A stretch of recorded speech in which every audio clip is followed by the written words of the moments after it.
মানে first house লগ্ন সাপেক্ষে 8, ঠিক আছে। এবার যদি আমি যদি বলি যে কালপুরুষের 8th হাউসেও যদি কেতু থাকে তাহলেও কিন্তু অনেকটা ভাইব্রেশন থাকে। কিন্তু আমি যেই কথাটা বলছি এখন, যে যদি লগ্ন সাপেক্ষে আপনার 8th হাউসে কেতু থাকে তাহলে বলা হয় এক কথায় যে বর্ন অ্যাস্ট্রোলজার, মানে জন্মই নিয়েছে অ্যাস্ট্রোলজি করার জন্য তারা। আর 8th হাউসের সঙ্গে যদি কেতু কানেকশন থাকে, হয়তো 8th হাউসে কেতু নেই, 8th হাউসের কেতু থাকলে এই কথা বলা হয়, আর 8th হাউসে কেতু নেই কিন্তু 8th হাউসের সঙ্গে লর্ডের সঙ্গে তার কানেকশন রয়েছে, তার মানেও কিন্তু এটাই যে একটা লাইফ এনাফ ছিল না ওনার প্র্যাকটিস করার জন্য। আমি আমার কথাই বলি যে আমার পুরো বংশে কোনো অ্যাস্ট্রোলজার নেই, অ্যাস্ট্রোলজির কোনো ইয়ে নেই। ব্রাহ্মণ, মন্ত্র পাঠ অ্যান্ড পূজা অ্যান্ড অল এগুলো ছিল, কিন্তু অ্যাস্ট্রোলজির ধারে কাছে ছিলাম না। কিন্তু আমার রয়েছে, আর ব্যতিক্রম আমার দিদির ছকেও আর চার্টেও সেটা রয়েছে, সেও অ্যাস্ট্রোলজির প্রতি অনেকটা আগ্রহ তার। আমি অ্যাস্ট্রোলজি করছি, আমি বুঝি না যে কেন কেন আসলাম, হেরিডিটি ওয়াইজ আসে অ্যাকচুয়ালি। এটা যেটা কালচার আমাদের, অ্যাস্ট্রোলজি হলো পরম্পরাগত বিদ্যা।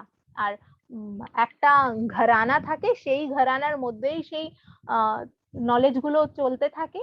এবারে সে যদি ভালো থাকে সে সে নলেজ পাবে, যদি মূর্খ থাকে তার বাবা তাকেই দিয়ে যাবে, আমাদের দিয়ে যাবে না। কিন্তু যারা আমরা ব্যতিক্রম, যে হঠাৎ করে অ্যাস্ট্রোলজির প্রতি এত আগ্রহ, অ্যাস্ট্রোলজির বিষয়ে এত আগ্রহ হঠাৎ করে, তার মানে কোথাও না কোথাও আমাদের কিন্তু চার্টে কানেকশন রয়েছে, আর এটা প্রিভিয়াস লাইফ কর্মা। তো আমি সবসময় প্রিভিয়াস লাইফকে নিয়ে চর্চা করি আর করতে ভালোবাসি, যেহেতু আমাদের মনে হয় যে মনুষ্য শরীর কিন্তু অনেক দুর্লভ প্রাপ্য আমাদের, আর যখন এটা প্রাপ্ত করেছি সেটাকে ঠিক পথে লাগাবো।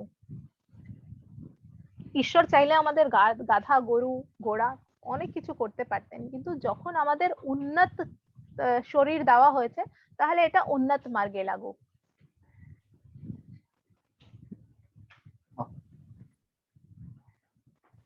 তো এখানে কি বুঝতে কোনো অসুবিধা হচ্ছে?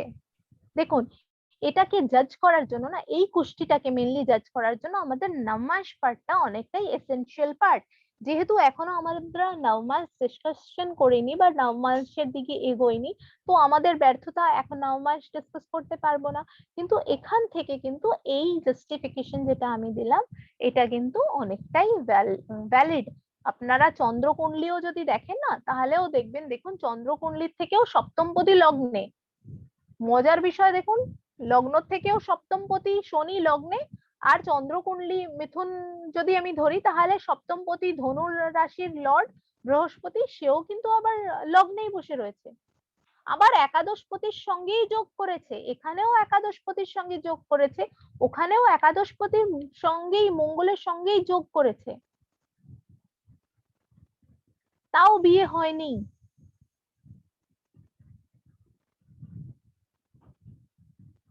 এখানে কেতু মেজর ভূমিকা আর কি পালন করেছেন। রাহুর অফিস জোন বলা হয় কন্যা রাশিকে, তাহলে কেতুর অফিস জোন অবশ্যই মীন রাশি। আর ঠিক অপোজিটে থাকলে আমরা মূল ত্রিকোণ থেকে বাইরে তারা। এরপর নেক্সট চার্টে চলে যাই যদি কোনো প্রশ্ন থাকে আপনাদের। আচ্ছা ম্যাম, হ্যালো। হ্যাঁ বলুন। বলছি যেটা আপনি বললেন যে ম্যারেজটা কেন হয়নি, হ্যাঁ, একটা কানেকশন তো পেয়ে গেছে এখানে। আর এখানে আর আর দু একটা জিনিস যেটা আমি একটুখানি শেয়ার করতে চাই, যেটা আমার মনে হয় বেসিক্যালি, সেটা হচ্ছে একটা কারণ হচ্ছে যে শনি এখানে নাসস্থ আছে এখানে। কারণ হচ্ছে আমরা জানি যে শনি তার নিজের ঘরের অপোজিট রয়েছে, এখানে শনি নাসস্থ রয়েছে। আর এখানে আর একটা ব্যাপার যেটা, সেটা হচ্ছে যে মেয়েদের ক্ষেত্রে এমনি ন্যাচারালি তো বিবাহ কারক গ্রহ হচ্ছে শুক্র, আর মেয়েদের ক্ষেত্রে বৃহস্পতি ভাইটাল। এখানে জুপিটারও কিন্তু খুব একটা ভালো ফল দেয় না ওখানে, কারণ তার হাউসের থেকে সপ্তমে রয়েছে, যেটা নাসস্থর মধ্যেই পড়ছে এখানে। আর এই দুখানা পয়েন্ট তো আছে, প্লাস হচ্ছে শুক্র ইটসেলফ নিজে দ্বাদশে রয়েছে এবং অশ্লেষাতেও একটু ট্রমাটিক হয় নক্ষত্রটা। আর একটা যেটা মনে হয়, হ্যাঁ কেতুটা তো আছে ডেফিনেটলি। আর একটা যেটা আমি একটু ইনক্লুড করব সেটা হচ্ছে যে আমাদের ম্যারেজের ক্ষেত্রে যেটা উপবাদ লগ্ন যেটা বলে ওটা অনেকটা ইম্পর্টেন্ট। তো এখানে যদি আমরা দেখি উপবাদ লগ্ন পড়ছে এখানে বৃষ, বৃষতে রাহু আর শনি দুটোরই কিন্তু দৃষ্টি রয়েছে। তো এই যে উপবাদ লগ্নটা ইটসেলফ কিন্তু পীড়িত হয়ে গেছে। তো এটাও একটা রিজন হওয়া উচিত এই ক্ষেত্রে ম্যারেজে ডিস্টারবেন্সের জন্য। আর তারপরে তো নবাংশ তো আছেই, নবাংশটা চেক করলে তো আরো অনেকটা রিফাইন্ড হয়ে যাবে। তো আপনি যে কটা বললেন আমি আর কি অন্যভাবে ওদের ইজি মেথডের জন্য আমি বলেছিলাম যে শনি কোনোদিনই সিংহ রাশিতে ভালো ফল দেন না, ঠিক আছে। এটার একটা কারণ এই যে রবি শনির আমরা জানি যে মানে পিতা পুত্রের কোনোদিন বনাবনি ঠিকঠাক থাকেনি, সেই জন্য যাদেরই সিংহ রাশিতে শনি থাকে তাদের খুব একটা ফল ভালো থাকে না। যেই হাউসই পড়ুক, পঞ্চম পড়ুক, নবম পড়ুক, লগ্ন পড়ুক, সেটা ডিজাস্টার এনে দেয় লাইফে, প্রথম। আর দ্বিতীয় যেটা বললেন যে নিজের হাউস থেকে সপ্তম, ওটা ভাবাত ভাবামের কনসেপ্ট, অবশ্যই সেই কনসেপ্টে এখনো আমরা আসিনি, আমরা রয়েছি অনেক প্রাথমিক কনসেপ্টে। তাও যদি আমি দেখি এটা it's a female chart and কারক গ্রহ ইন কারক হাউস রয়েছে। দেখুন বৃহস্পতি 11th হাউসের কারক গ্রহ, সে 11th-এই রয়েছে, কিন্তু ফলদান ক্ষমতা কিন্তু তার 0। এইখানে ম্যাম একটা জিনিস আমি বলছি, ম্যাম একটু ইন্টারাপ্ট করছি। এখানে অনেকের একটা মানে অনেকের ধারণা থাকে যে কারক ভাবনাশ হয়, যেটা বলে যে কারক গ্রহ যদি ভাবে বসে থাকে ভাবনাশ করে দেয়। এবার ব্যাপারটা হচ্ছে যে নিতিন কাশ্যপ, যিনি নিতিন কাশ্যপের নাম হয়তো শুনেছেন আপনি। নিতিন কাশ্যপ বলেছিলেন যে কারক গ্রহ তখনই ভাবনাশ করে যখন সেই ভাবে বসবে এবং কোনো ন্যাচারাল মেলিফিক দ্বারা অ্যাফ্লিক্টেড হবে, তখনই বলেছেন উনি ভাবনাশ তখন করে। তো এই ব্যাপারটা যদিও খুব কনফিউজিং, এটা মানে এক একজনের এক এক মত আর কি। না না, অবশ্যই কারক ভাবনাশা এটা খুব ট্রেমেন্ডাসলি কাজ করে।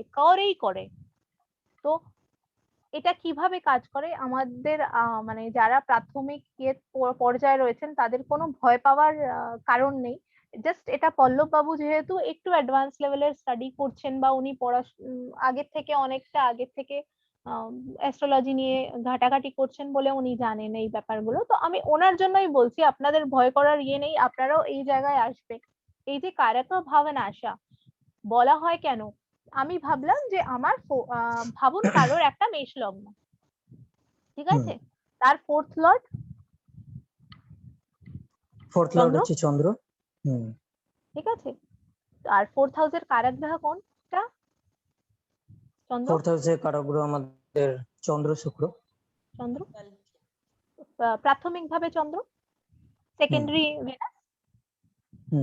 তাহলে প্রাথমিক গ্রহকে দেখবো আমি আগে, ঠিক আছে। এই ক্ষেত্রে চন্দ্র যদি পীড়িত থাকে আর কারক গ্রহ কিন্তু ফোর্থ লর্ড আর ফোর্থ হাউসের কারক গ্রহ চন্দ্রমা, এই চন্দ্র যদি পীড়িত থাকে আর ফোর্থে বসেই যদি পীড়িত থাকে, তাহলে কিন্তু ফোর্থ হাউস গেল একদম পতনে। আচ্ছা আচ্ছা, এবার বুঝতে পেরেছি ব্যাপারটা। এবারে বুঝতে পেরেছেন যে কারক ভাবনাশা কেন বলা হয়। মানে ফোর্থ হাউস যদি পীড়িত হয়ে যায়, বাট ফোর্থ হাউসের লর্ড যদি সেখানে যদি পজিটিভ থাকে, সেই ক্ষেত্রে একটা বাঁচার রাস্তা থাকে, বাট এখানে পুরোটাই ডুবে গেল ব্যাপারটা। মিথুন লগ্নের জন্য সপ্তমপতি বৃহস্পতি, বা আমি যদি ধরি যে দ্বিতীয়পতি কারোর, এই যে মিথুন লগ্ন, কন্যা লগ্ন, ধনু লগ্ন আর মীন লগ্ন, এটার জন্য কারক ভাবনাশাটা খুব বেশি ভাবে কাজ করে। কারক গ্রহ কারকে বসে গেল, সে লর্ডশিপও নিয়ে নিল, লর্ডও ভালো থাকলো না, কারকও ডিস্টার্ব হয়ে গেল।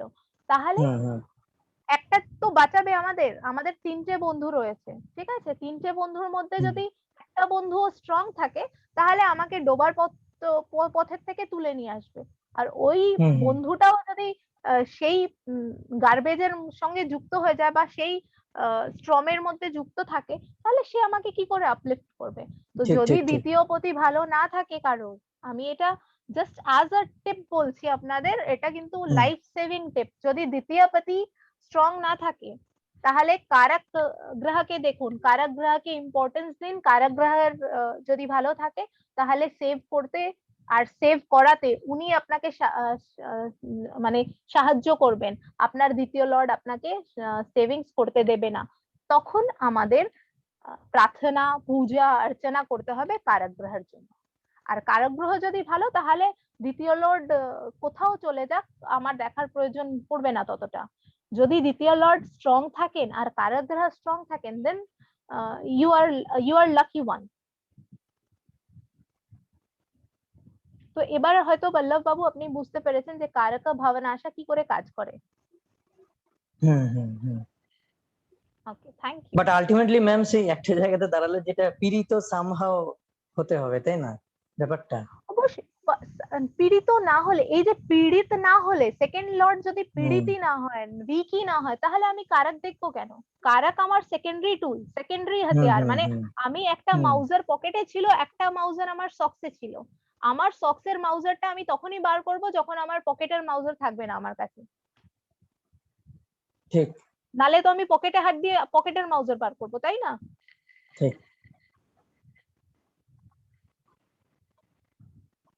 তো এটা ওনার জন্য ছিল, আপনারা ভয় করবেন না যে মানে আহ, উনি এটা দেখুন যে ওনার কতটা পেশেন্স লেভেল, যে উনি ওটা জানেন, কিন্তু উনি এখানেও ততটাই আগ্রহ দেখাচ্ছেন, বা উনি ততটাই সাইলেন্টলি আমাদের শুনছেন। তো এটাও একটা গুণ। আমরা আবার ফিরে আসি ছকে, যে এখানে আমাদের বাধ্যতা বা লিমিট রয়েছে। এখানে কিন্তু বিয়ের যোগ অনেকটাই স্ট্রং, কিন্তু করেননি। তার মধ্যে মোস্ট, যদি আমি ভূমিকা বলি, তাহলে শনি আর কেতুর রয়েছে। শনি একা থাকতে, নিজেকে নিয়ে ভালো মানে বুঝতে, এগুলো বেশি বাড়িয়ে দেয়, বা একান্ত প্রিয়তা এটা বাড়ায়, জ্ঞান বৃদ্ধি করে। শনি স্পিরিচুয়ালিটির কারক গ্রহ, তো এই স্পিরিচুয়াল সেন্স ডেভেলপ করে। শনি ম্যাচিওরিটি কারক গ্রহ, তো এই পার্সন গুলো থাকে অনেকটা ম্যাচিওর। তখন কিন্তু লাইফ পার্টনার আজ আ ম্যাচিওর পার্সন, যদি আমি খুবই একটা ম্যাচিওর পার্সন হই, আর আমি জানি যে আমি নিজেকে কি করে হ্যান্ডেল করতে হবে, তো we know really don't need a life partner. তো আমাদের লাইফ পার্টনার হয় একটা প্যারালালি, আর কি বলবো যে কোথাও না কোথাও আমরা তার কাছে একটা সাহারা বলবো, যে সেটা আমরা ডিমান্ড করে থাকি। আর আমি যদি নিজের মধ্যেই স্ট্রং থাকি, যেহেতু আমাদের মধ্যে সবার মধ্যে অর্ধনারীশ্বর ব্যাপারটা সবার মধ্যেই রয়েছে, যে সবাই কিন্তু হাফ ফিমেল হাফ মেল, তো সেটা যদি ব্যালেন্সে থাকে, তাহলে আমাদের কারোর প্রয়োজন পড়ে না। তো এখানে কিন্তু এই শনিটা ওনাকে অনেকটাই একাকৃত্ব, একাত্মবোধ এগুলো বাড়িয়ে তুলেছেন। স্পিরিচুয়ালিটি লেভেল, ম্যাচিওরিটি লেভেল অনেকটা বাড়িয়ে তুলেছেন। তার মধ্যে যে আর কি আরো বেশি কাজ করেছে এই কেতুর সঙ্গে লগ্নের কম্বিনেশন। এবারে নেক্সট চার্টে চলে যাব।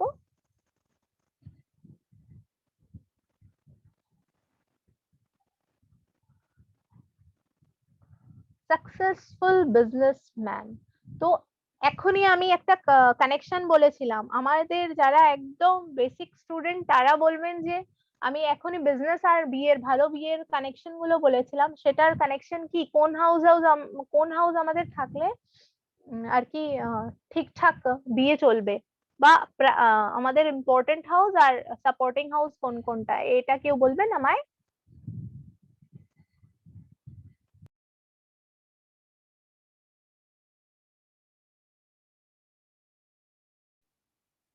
দুই সাত 11 ম্যাম। 2-7-11, 2-7-11 ঠিকঠাক, একদম 2-7-11। তো এখানে আবার চার্টে ফিরে আসবো। এই চার্টটা দেখবেন আপনারা, এই চার্টটা আমি দেখবো না। যারা দুজন বলেছেন তাদের দুজনকে বলবো যে এগিয়ে আসতে প্রথমত। তো এটা ভাববেন না যে ম্যাম এরপরে বলবো না আমাদেরই ফাঁসালেন, তো এটা একদমই না। এখানে দেখুন কর্ক লাগনা রয়েছে, আর যেখানে যেখানে সাপোর্ট লাগবে সেখানে আমি রয়েছি। তো আপনি জাজ করার চেষ্টা করুন এই চার্টটাকে, বা আপনারা মিলে জাজ করার চেষ্টা করুন এই চার্টটাকে। পারফিউম বিজনেস এখানে লেখা রয়েছে, ঠিক আছে, কিন্তু এই পারফিউম বিজনেস কেন, এটার প্রশ্নের উত্তর খোঁজার চেষ্টা করুন আপনারা। এগোন এগোন, আস্তে আস্তে এগোন। আমরা কোন ভাব দেখছি? তাড়াতাড়ি সপ্তম ভাব তাড়াতাড়ি। দেখবো, সপ্তম ভাব, অপোজিটটা দেখবো। হ্যাঁ, অপোজিট মানে সপ্তম ভাব বিজনেস। সপ্তম ভাবের অধিপতি কে? শনি। এটা তো শনি। শনি। শনি। হ্যাঁ, সে শনি মকরে কোথায় শনি। বসে রয়েছে লগ্নের সাপেক্ষে? না, একাদশ ভাব, শুক্রের ভাব। হ্যাঁ, 12 একাদশ ভাবে। হ্যাঁ 11 না, 11 একাদশ হ্যাঁ, ভাবে। একাদশ। তাহলে একাদশ, সপ্তমপতি অষ্টমপতি এটা ভুলবো না, শুধু সপ্তমপতি না, সে আবার অষ্টমপতিও বটে। তো সপ্তমপতি অষ্টমপতি শনি, সে বসে রয়েছে একাদশে। তার ফ্রেন্ডের ঘরে না তার এনিমির ঘরে? অষ্টমপতি। হ্যাঁ, তো শুক্রের ফ্রেন্ডের ঘরে, ভাব। তাই তো? ফ্রেন্ডের ঘরে বসে রয়েছে। ফ্রেন্ডের সঙ্গে বসে রয়েছে না এনিমির সঙ্গে বসে রয়েছে? ফ্রেন্ডের সাথেই বসে না, আছে। হ্যাঁ, শুক্র আর বুধের সাথে রয়েছে। শনি হলো স্থির কারক গ্রহ, একদম আস্তে আস্তে শুক্র, বুধ, হাঁটতে বন্ধু। ভালোবাসে, ঠিক হ্যাঁ, আছে, সে আস্তে আস্তে হাঁটতে ভালোবাসে। সে বসেছে আবার স্থির রাশিতে, যেটার যে ওকে একদম ফ্লেক্সিবিলিটি দিচ্ছে যে যত আস্তে হাঁটার ইচ্ছে তত আস্তে হাঁটো। সেই জন্য বৃষ রাশিতে শনি ফলদান ক্ষমতা হয় খুব ভালো। ওখানে কেউ ওকে পেছন থেকে ধাক্কা দিচ্ছে না যে তাড়াতাড়ি চলতে হবে তোমার। আমাদের বুঝতে হবে যে কোথায় কেন গ্রহ ভালো ফল দিচ্ছে, কোথায় কেন গ্রহ খারাপ ফল দিচ্ছে। এখানে কিন্তু শুক্র ডান্ডা নিয়ে তৈরি থাকবে না যে তাড়াতাড়ি হাঁটতে হবে তাড়াতাড়ি হাঁটতে হবে। সেখানে তার ফ্রেন্ড রয়েছে, শনি শুক্র রাজযোগ, বুধ শুক্র রাজযোগ। এখানে কিন্তু এই একাদশের রাজযোগের সৃষ্টি হয়েছে। এই শনি কোন নক্ষত্রে রয়েছে? রোহিণী নক্ষত্রে, চন্দ্রের। रोहिणी नक्षत्र में। হ্যাঁ, চন্দ্রের নক্ষত্রে। তো এই যে আমরা এই যে 9 রুলস পড়েছি, সেই রুলস এর ঊর্ধ্বে আমরা কোথাও যাব না। সপ্তমপতি অষ্টমপতি কোথায় বসেছেন, সে যেই মানে যেই ভাবের বিচার করতে যাচ্ছি, সেই ভাবপতি কোথায় বসেছে, কোন কোন গ্রহের সাথে বসেছে, কোন ভাবে বসেছে, কোন নক্ষত্রে বসেছে, সেই নক্ষত্রের অধিপতি গ্রহ আর কোন কোন রাশির অধিপতি রয়েছে, সে কোথায় অবস্থিত। তাহলে এই শনি চন্দ্রের নক্ষত্রে বসে রয়েছে, চন্দ্র এই সাপেক্ষে লগ্নপতি, আর সেই চন্দ্র কিন্তু চতুর্থে বসে রয়েছে। তো আমরা দেখতে পাচ্ছি 7-এর সঙ্গে 8, 11, 1, তাই তো কানেক্ট হচ্ছে। তাহলে যদি একটা লাইফ মানে একটা জাতক বা জাতিকার ছকে যদি কানেকশন থাকে 7, 8, 11, 1, তাহলে এটা ভালো না খারাপ?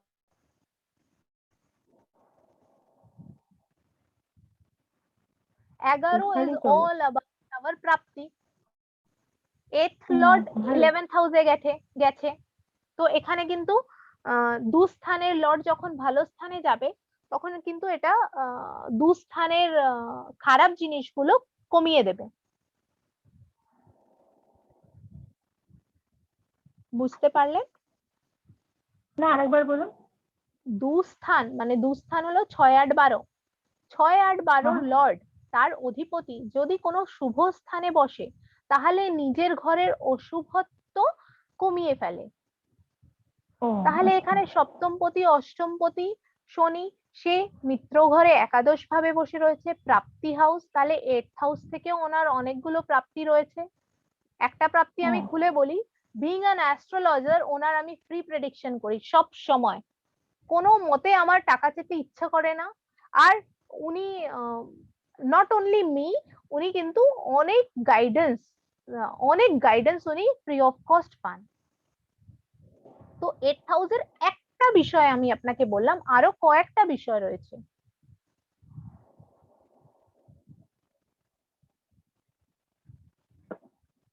এই যে 8th লর্ড 11th হাউসে গেছে, তাও আবার কার নক্ষত্রে?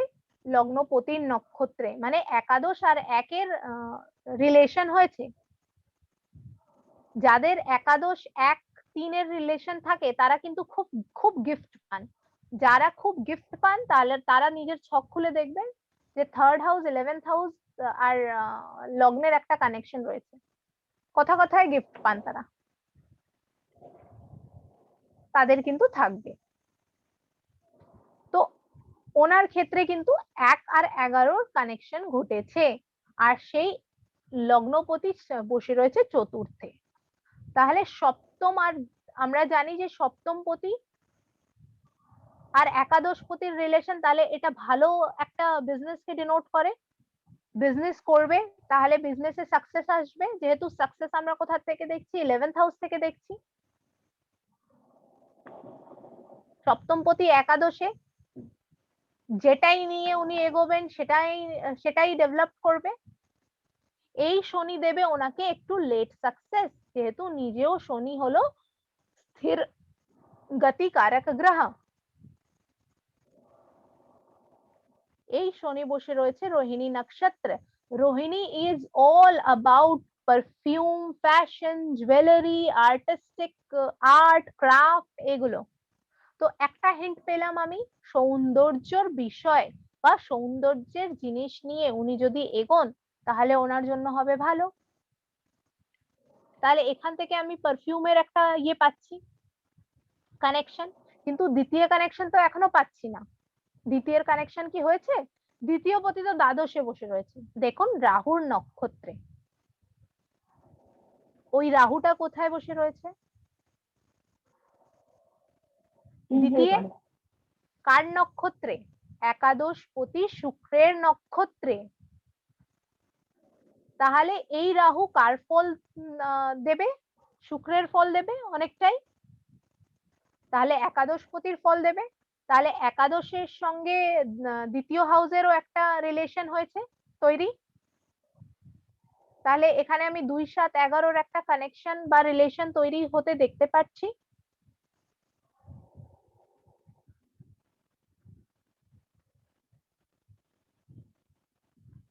শুক্র পারফিউম ডিনোট করে, শুক্র ডেকোরেটিভ আইটেমস, জুয়েলারি, সাজানো গোছানো ফিমেল আইটেমস, এগুলো ডিনোট করে। রাহুর যখনই কানেকশন ঘটবে, বায়ু, শনি আর রাহু পারফিউমের জন্য কিন্তু আমাদের দরকার, যেহেতু স্প্রে করছি আর লিকুইডটা ফর্ম হয়ে যাচ্ছে গ্যাসের ইয়েতে, তো এই যে বায়ু, এই ব্যাপারটা কিন্তু থাকবে পারফিউমের মধ্যে। গুড স্মেল বুধ আর শুক্র লাগবে।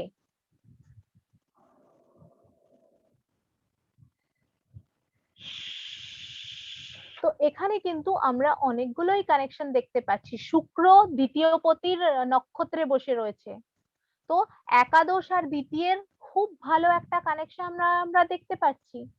শনি সপ্তমপতি হয়ে একাদশে অবস্থিত লগ্নপতির নক্ষত্রে, এটা একটা ভালো যোগ। বুধ এই ক্ষেত্রে দ্বাদশপতি হয়ে একাদশে গেছে, এটাও কিন্তু আবার দুস্থানের লর্ড একাদশে এসে গেছে। তাহলে ব্যয় ঘটিয়ে দিচ্ছে, মানে ওনার কিন্তু ব্যাড এক্সপেন্ডিচার থাকবে না।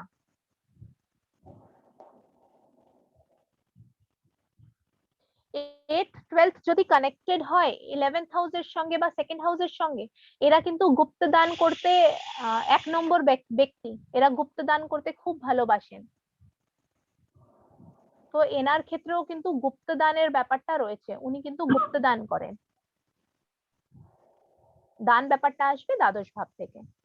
তো এখানে কি বুঝতে কোথাও সমস্যা হচ্ছে? এই সপ্তম ভাব একাদশ ভাবের আর দ্বিতীয়র সঙ্গে কানেকশন, এখন জাস্ট আমরা কানেকশন টুকুই ফোকাস দেব।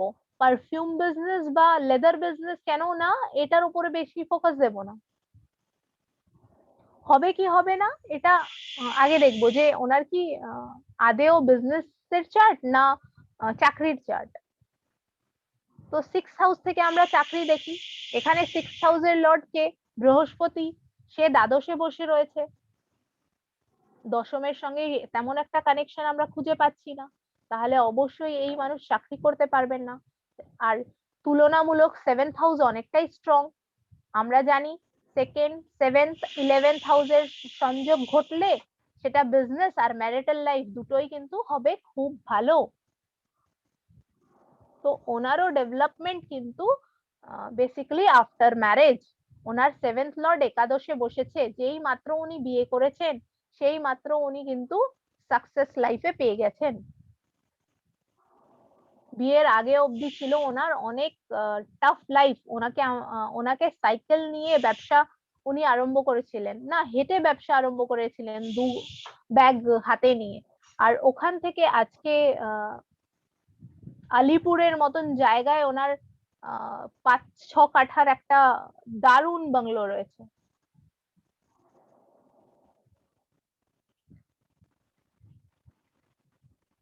তো এতটা ডেভেলপ করেছেন আফটার ম্যারেজ, ওনার সাকসেস আর সাকসেস রেট ছিল আফটার 33। এই যে শনি 33-36 আগে কিছু করতে খুব একটা দেয় না, লেট সাকসেস থাকে লাইফে। তো এখানে কি বুঝতে খুব অসুবিধা হচ্ছে আপনাদের? मीना जी आपको क्या समझने में परेशानी हो रही है? हाँ मैम थोड़ा सा तो ऑब्वियसली बोलना पड़ेगा समझ में आपको, कम आ कहाँ रहा है। समझने में परेशानी हो रही है वहां बताइए, फिर मैं आपको उस तरह से बताती हूँ। देखिए वही सेकंड कनेक्शन हाउस, जैसे कैसे देखते हैं? 2nd house, 7th house, 11th house, ये हमें चाहिए हाँ अच्छे लाइफ पार्टनर या फिर मैरिज के लिए या फिर पार्टनरशिप के लिए या फिर बिजनेस के लिए, जिसमें से इम्पोर्टेंट हाउस है 7th मैम। हाउस और जो सपोर्टिंग हाउस है वो 2nd और 11th है। 2nd क्यों? 2nd हमारी फैमिली इंक्रीमेंट, मतलब फैमिली इंक्रीज कर रही है। 11th is all about gain. Connection कैसे देखेंगे? यहाँ तो बहुत सीधा कनेक्शन है, सप्तमपति अष्टमपति शनि वो एकादश में जाकर बैठ गए हैं।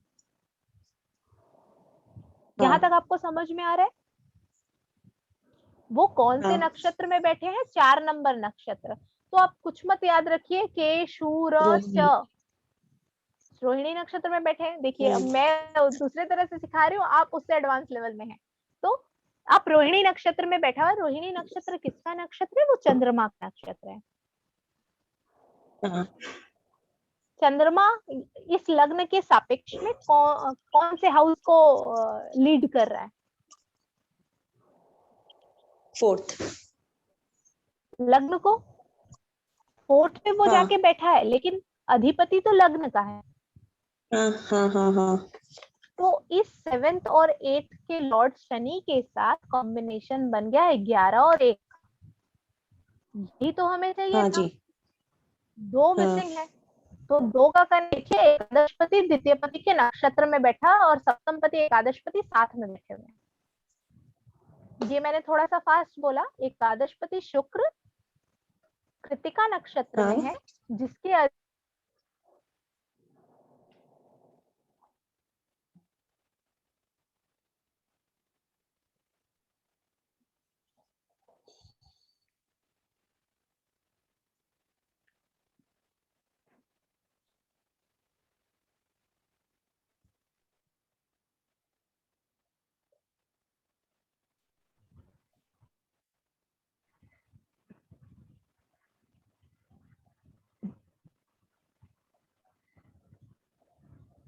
तो शुक्र जो तृतीय पति है, सॉरी द्वितीय पति है, शुक्र जो एकादश पति है वो द्वितीय पति के नक्षत्र में बैठे हुए हैं।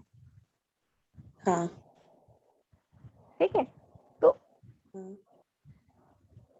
यहाँ हमें 7, 8, 11, 1 और 2 का कनेक्शन मिला, जो कनेक्शन है ठीक ठाक और अच्छी तरह से व्यापार करने के लिए। यही हमें ढूंढना था। तो अब भी समझने में क्या परेशानी हो रही है कनेक्शन को? नहीं मैम, नहीं नहीं नहीं मैम, अभी ठीक लग रहा है।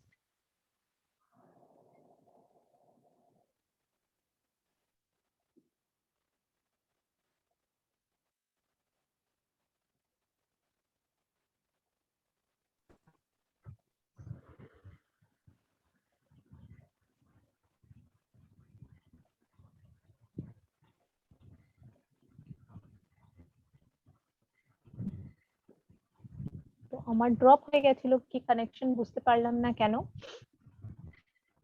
আর কারোর কি বুঝতে সমস্যা হচ্ছে?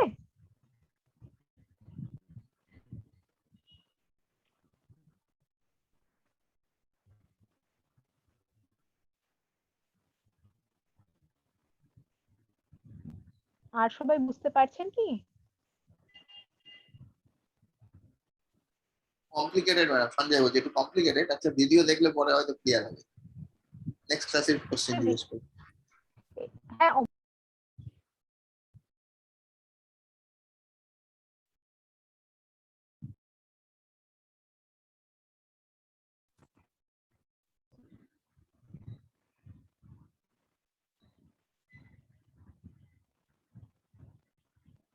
আমি বুঝতে পারছি না, আমার না প্রায় ড্রপ হয়ে যাচ্ছে ইয়েটা, হয়তো নেটওয়ার্ক ইস্যু হয়ে গেছে হঠাৎ করে।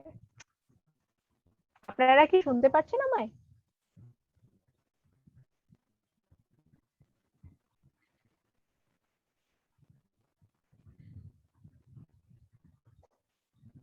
হ্যাঁ ম্যাম, আমার আপনাকে শুনতে পাচ্ছি এখন। হ্যাঁ শুনতে পাচ্ছি। আমার বারে বারেই ড্রপ হচ্ছিল। তো যেটা আমি 6,000 এর জন্য বললাম, 1-6 কম্বিনেশন হলে রোগ, 1-7 কম্বিনেশন হলে জাতকের কিন্তু মানসিকতা থাকবে ব্যবসা করার, 1-6 এর কম্বিনেশন হলে তার কম্পিটিটিভ এক্সামের দিকে ঝোঁক বাড়বে। কিন্তু 1-7 যদি আর 11 যদি কানেকশন করে, সেই জাতক চাকরি ছেড়ে ব্যবসার দিকে অগ্রসর হবে বা ব্যবসার জন্য তার হবে ইন্টারেস্ট অনেকটাই বেশি। আর 2 নম্বর ঘর বা সেকেন্ড হাউস আমাদের লাগে ইনকামের জন্য বা সেভিংস এর জন্য। তো যদি আমি ইনকাম নাই করতে পারি বা সেভিংস নাই করতে পারি, তো এমন ব্যবসা নিয়ে আমি কি করব? একাদশ ভাব ইজ অল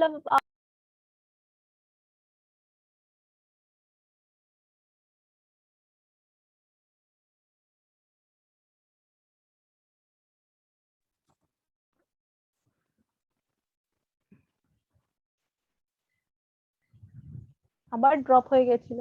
তো একাদশ ভাব যেটা, ওটা লাগবে আমাদের মানে যে কোনো রূপ প্রাপ্তির জন্য। যখন প্রাপ্তির ব্যাপার আসবে তখন একাদশ ভাব লাগবে। 7th এর প্রাপ্তি, বিয়ে করতে হবে, তাহলে 7th এর সঙ্গে 11th এর কানেকশন। ব্যবসা করছি, ব্যবসায় লাভ হবে কি হবে না, তাহলে 7th এর সঙ্গে 11th এর কম্বিনেশন। এবারে 7th এর সঙ্গে 11th কম্বিনেশন না হয়ে 7th এর সঙ্গে 12th কম্বিনেশন হয়ে গেল, তাহলে ইনভেস্ট করেই যাচ্ছি করেই যাচ্ছি করেই যাচ্ছি, আর লস চলেই আসছে চলেই আসছে চলেই আসছে। তাহলে সেই ব্যবসা বন্ধ করে দেওয়া বেশি ভালো।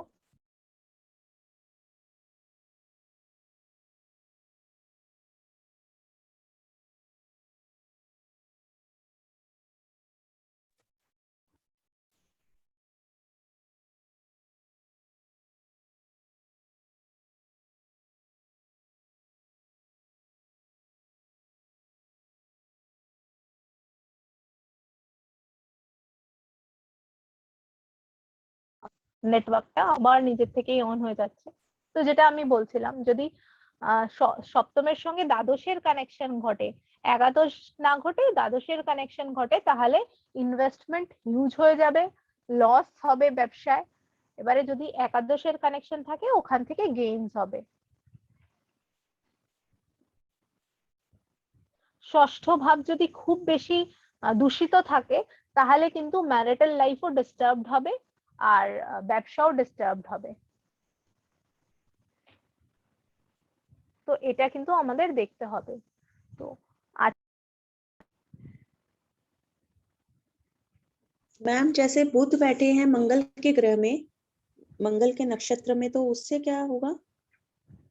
तो बुध यहाँ तृतीय पति द्वादश पति हैं, जो पंचम और दसम पति के नक्षत्र में बैठे हैं।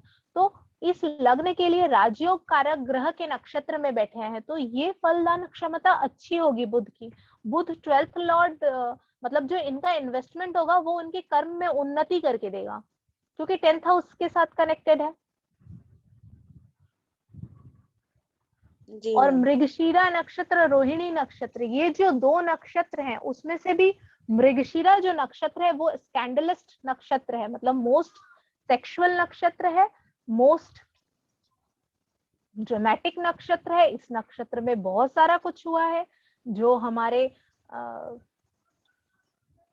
कहीं ना कहीं हमारे जो धर्म है, हमारी जो विचारधारा है, उस पर प्रश्नवाचक चिन्ह खड़ा करता है। तो जब हम नक्षत्रों को लेकर आगे बढ़ेंगे तब मैं बताऊंगी जो मृगशिरा नक्षत्र में काफी सारी ऐसी चीजें घटित हुई हैं जो अच्छी नहीं है। तो मृगशिरा नक्षत्र मेनली फीमेल्स और हिरण की आंखें, चंचलता, काम वासना के प्रति बहुत ज्यादा चाह रखना, इन सबको डिनोट करता है। लेकिन लेकिन लेकिन हम लोगों को देखना पड़ेगा कि वो ग्रह किस भाव में बैठा हुआ है, वो ग्रह लग्नपति है कि नहीं, वो ग्रह लग्न से कनेक्टेड है कि नहीं। बस हमने मृगशिरा नक्षत्र देखा और एक कुछ प्रेडिक्ट कर बैठे तो हम गलत हो जाएंगे। जी मैम। तो इस वजह से यहाँ जैसे जो रोहिणी नक्षत्र वो बहुत प्रकाशित नक्षत्र है, तो यहाँ इन्होंने परफ्यूम ठीक बिजनेस चूज किया उन्होंने। वो पृथ्वी राशि है, शुक्र वहां बैठे हुए हैं, बुध वहां बैठे हुए हैं, शनि ओखाने রয়েছে। मैम नेक्स्ट क्लास से कनेक्शन गुलो একটু